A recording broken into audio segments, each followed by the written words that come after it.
গো silver কাতলা কি? রুই মৃগেল কালবোস বাটা আচ্ছা কি কি কেমন সাইজের হবে মাছগুলো? ও 2.5 কিলো 3 কিলো 2 কিলো। তাই তার মানে কিছুক্ষণ পর দেখতে পাবো তো? হ্যাঁ আচ্ছা এই চলো চলো খাও কমানো হচ্ছে না।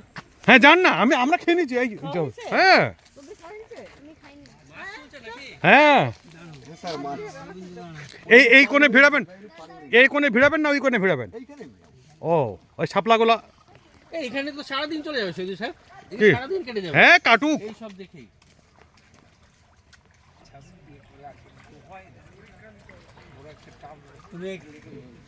একদম সুন্দরবনের একটা প্রত্যন্ত এলাকায় চলে এসেছি, যে এলাকাটাকে গড়ে তোলা হয়েছে সুন্দরভাবে, একদম বায়োডাইভার্সিটি এখানে দেখতে পাবো। এখানে প্রত্যেকটা স্কুলের ছেলেমেয়েরা এই বায়োডাইভার্সিটির অভিজ্ঞতা নেওয়ার জন্য একটা নিয়ে আসতে পারেন।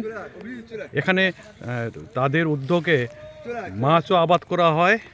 দেখতে পাচ্ছেন ছোট ছোট পুকুর। আমরা কিছুক্ষণের মধ্যে দেখব যে কি মাছ এরা আবাদ করেন এবং কিভাবে।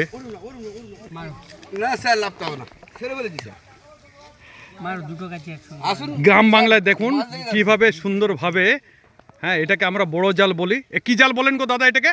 এটা বেড জাল। বেড জাল। হ্যাঁ সেই জাল দিয়ে এই যে দেখতে পাচ্ছেন মাছ কিন্তু আরও যত কাছে এগিয়ে আনা হবে তত লাফালাফি শুরু হবে, এবং সেই দৃশ্যটা তোলার জন্যই আমি এই ভিডিওটা করছি।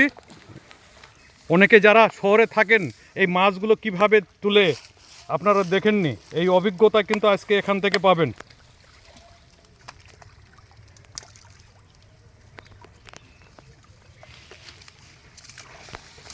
মাছ ঘাটের ওখানে কেটে গেল।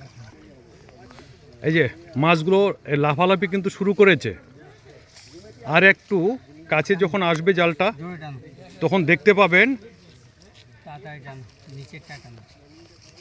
এই যে মাছের লাফালাফি কিন্তু শুরু হয়েছে। ওটা বাটা মাছ। বাটা মাছ। জালটি জড়িয়ে আছে নাকি? না না আচ্ছা আমরা একদম চরম পর্যায়ে চলে এসেছি মাছ তোলার। এই যে দেখতে পাচ্ছেন বড় সম্ভবত মৃগ মাছ ওটা। হ্যাঁ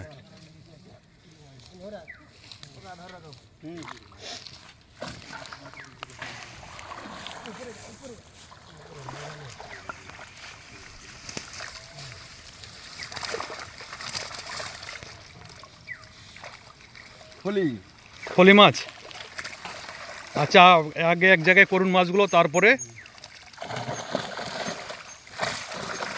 এবার নিশ্চয়ই দেখতে পাচ্ছেন মাছগুলোর কাকুলি বিকুলি এরা জাল থেকে বেরিয়ে যাওয়ার জন্য চেষ্টা করছে।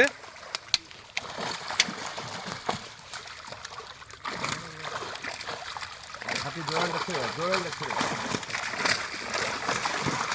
এবার দাঁড়া এই এবার বাস এবার ময়লাগুলো ফেলে দাও দিচ্ছি ভিজে গেল উপরে উপরে উপরে ময়লাগুলো। দাদা এখানে কি কি মাছ আছে গো? এখানে রুই মৃগেল কাতলা কাতল আছে। এটা বড়টা কি কাতল? চাপ আছে। ও বড় মাছ তুলবো? হ্যাঁ একটা বড় মাছ দাদা। এটা কি? এটা গ্লাস ওরে এটা কতদিনে এরকম বড় হয়েছে? এটা এটা 2 বছর 2 বছর বয়সের। আচ্ছা এখানে কি দামে পাইকারি রেটে বিক্রি করেন মাছগুলো? না এটা এটা এগুলো আমাদের ডিমের এই যে মাছ। মেস চলে না আচ্ছা মেজ যেটা আমাদের যে ক্যান্টিন আছে ক্যান্টিন আছে, হ্যাঁ আমাদের ও ক্যান্টিনের জন্য। হ্যাঁ ক্যান্টিনের জন্য। আচ্ছা থ্যাংক ইউ দাদা। বাহ আর দেখেছেন? আমাদের নিজস্ব হ্যাঁ মাছের প্রায় হ্যাচারি 3 আছে। কেজি হবে দাদা। এটা কত কেজি? এটা 3-3.5 কিলো হবে। 3 কেজি 3.5 কেজি। হ্যাঁ জয়গোপালপুর গ্রাম বিকাশ কেন্দ্রের একদম নিজস্ব পুকুর না দাদা এটা? হ্যাঁ, এক নিজস্ব পুকুর। এখানে একটা স্কুল চলে, 2-3টা স্কুল চলে, তাদের মেচ চলে, এবং সেখানে এই মাছগুলো তুলে নিয়ে যাওয়া হবে। জল দাও